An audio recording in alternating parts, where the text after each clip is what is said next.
میری آتما کو چین نہیں آیا، ہم بدلہ لیں گے تو ہم جنگ مانگتے نہیں ہیں، رسول اللہ کی امتی ہیں، لیکن اگر ہم پر جنگ مسلط کی گئی تو یاد رکھنا اس بار تجھے بیڑیاں پہنا کر چھوڑیں گے،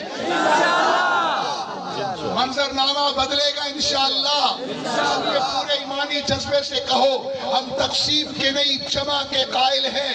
یہ وہ نعرہ ہے جو رسول اللہ کو خوش کرتا تھا، یہ وہ نعرہ ہے جو اسلاف کو خوش کرتا تھا، یہ وہ نعرہ ہے جو غزہ کے مظلوموں کی امید ہے کہ امت ایک ہو گئی ہے، اور اگر امت ایک ہو گئی اللہ کی قسم دنیا میں کسی مسلمان پر ظلم نہیں ہوگا۔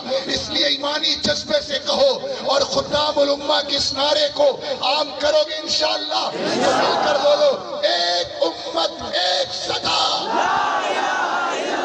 پورے ایمانی جذبے سے ہاتھوں کو بلند کر کے کہو ایک امت ایک صدا۔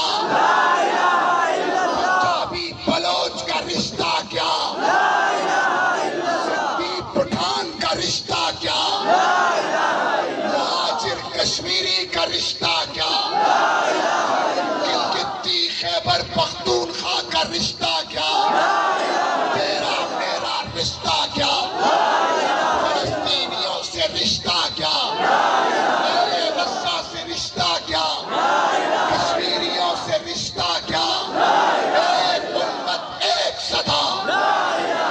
خدام الامہ کا نعرہ کیا، تیرا میرا نعرہ کیا، ایک امت ایک صدا، نعرہ تکبیر۔ انشاءاللہ اس لا الہ الا اللہ کے مقصد اور محمد الرسول اللہ کے درس کو لے کر ہم دنیا میں کھڑے ہوں گے۔